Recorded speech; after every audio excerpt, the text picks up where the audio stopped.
جو بھی آتا ہے بتاتا ہے نیا کوئی علاج، بٹ نہ جائے تیرا بیمار مسیحاؤں میں۔ سارا جب واپس گھر میں داخل ہوئی تو وہ کافی تھکی تھکی دکھائی دے رہی تھی۔ فارس خاموشی سے اس کے پیچھے آ رہا تھا۔ رات اترنے لگی تھی اور ساری امیدیں دم توڑتی جا رہی تھیں۔ انہیں آتے دیکھ کر سعدی اور زمر بے اختیار کھڑے ہو گئے تھے۔ کچھ پتا چلا؟ کیا کہا اس نے؟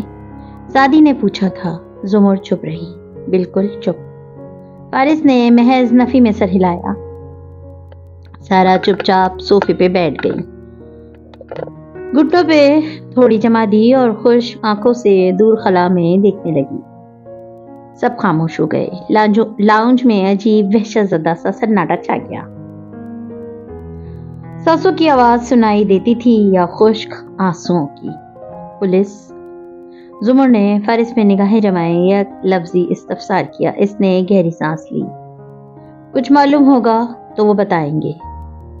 ابھی تک تو کچھ پتہ نہیں چلا۔ زمر بس اسے دیکھتی رہی، کچھ بولی نہیں۔ وہ کچھ سوچ بھی رہی تھی۔ جانے کتنے منٹ گزرے، کتنی گھڑیاں بیتی، جب باہر آوازیں سنائی دیں، ہلچل، بولنے کی آوازیں، گاڑی کے کھلتے بند ہونے کے دروازے، انجن کے چلنے رکنے کی آواز، عمل کی آواز۔ فارس تیزی سے اٹھا مگر سارا اس سے پہلے ننگے پر بھاگی گئی تھی۔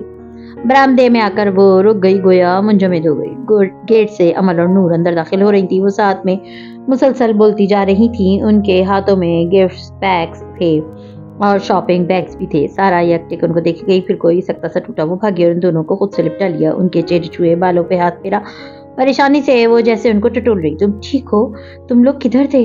انہوں نے تمہیں کوئی نقصان تو نہیں پہنچایا؟ وہ بےتابی سے پوچھی تھی۔ بچیاں اس کے انداز سے ایک دم الجھن کا شکار ہو گئی تھی اور تبھی سارا کو احساس ہوا کہ گیٹ سے کوئی اور بھی اندر داخل ہو رہا ہے۔ بجلی کی سی تیزی سے اس نے چہرہ اٹھایا۔ ہم ان کو نقصان کیوں پہنچائیں گے سارا خالہ؟ اندر داخل ہوتی حنین برا مان کر بولی تھی۔ اس کے ہاتھ میں بھی شاپنگ بیگز اور گفٹ ریپر کے رول شدہ شیٹس تھی۔ سارا نے بچوں کے ہاتھ چھوڑ دیے۔ وہ متحیر سی کھڑی تھی، بے یقینی سے حنین اور اس کے پیچھے آتے سیم کو دیکھا۔ حنین، بچے تمہارے ساتھ تھے؟ پیچھے سے سعدی حیران سا گیا تھا۔ زمر اور فارس نہ سمجھی کے عالم میں برآمدے میں ہی رک گئے۔ ہاں؟ سعدی کو دیکھ کر بچیوں نے خوف سے چیخ ماری۔ او نو، آپ ادھر کیا کر رہے ہیں بھائی؟ حنین پریشانی سے چلائی تھی۔ پھر ان تینوں کو کزنز نے اپنے ہاتھ میں پکڑے گفٹس کو دیکھا۔ سارا سرپرائز خراب کر دیا۔ تم لے کر گئی تھی ان کو حنین؟ سارا کے لب بے یقینی سے پھڑپڑائے تھے۔ کیا مطلب؟ آپ کو میرا نوٹ نہیں ملا؟ سوری، میں نے آپ سے پوچھا نہیں، مگر صبح سے پروگرام بنایا اور ہم لوگ جلدی میں تھے۔ کل بھائی کی سالگرہ ہے نا، ہم نے سرپرائز برتھ ڈے پارٹی کی تیاری کرنی تھی۔ صبح سے شاپنگ کرتے پھر ریسٹورانٹ کے اوپری ہال کو سجا رہے تھے۔ اوف، پورے دن کی محنت اور سارا سرپرائز ختم۔ وہ رہانسی ہو کر کہہ رہی تھی۔ حنین، تم میرے بچوں کو مجھ سے پوچھے بغیر کیسے لے جا سکتی ہو؟ سارا حلق کے بل چلائی تھی۔ انہوں نے حیرانی سے انہیں دیکھا۔ ایک دم سعدی اور سارا اس پہ ایک ساتھ غصہ کرنے لگے۔ حنین، تم اتنی غیر ذمہ دار ہو۔ حنین، تمہیں احساس ہے تم نے کیا کیا ہے؟ کیا یار، میری کزن سے میں لے جا سکتی ہوں اور امی تھی ریسٹورانٹ میں ہمارے ساتھ۔ وہ تو آج سگنل نہیں آ رہے تھے، نہ مال میں نہ ریسٹورانٹ میں، ورنہ میں کال کر دیتی۔ کیا ہوا؟ آپ لوگ غصہ کیوں ہو رہے ہیں؟ ماما، آج اتنا مزہ آیا، لیکن اب تو سارا سرپرائز خراب ہو گیا۔ وہ تینوں لڑکیاں ایک ساتھ بول رہی تھی اور اسامہ بھی شامل ہو گیا تھا۔ آپ کو چوکیدار چاچا نے نہیں بتایا؟ شاید یہ اس وقت ادھر تھے نہیں، ورنہ ہمارے ساتھ ریسٹورانٹ کا ڈرائیور تھا اور وہ چاروں بچے اس وقت بڑوں کے شدید عطاب اور لان تان کے زیر اثر تھے۔ وہ الگ روحان سے ہو رہے تھے کہ آپ نے ہمارا سارا سرپرائز خراب کر دیا، مگر سارا نہیں سن رہی تھی۔ وہ ڈانٹے جا رہی تھی۔ عمل کو تو اس نے ایک تھپڑ بھی لگا دیا تھا۔ فارس کچھ کہنے کے لیے آگے بڑھا تو زمر نے اسے بازو سے تھام کر اندر چلنے کا اشارہ کیا۔ وہ قدرے حیران ہوا، مگر اس کے انداز میں کچھ تھا جو اس کے پیچھے آیا۔ لاؤنج میں آ کر وہ اس کی طرف گھومی اور سینے پہ بازو لپیٹ کر تندہی سے اسے دیکھتی بولی، یہ کیا تھا؟ کیا مطلب کیا تھا؟ ایک غلط فہمی تھی۔ وہ حیران ہوا تھا۔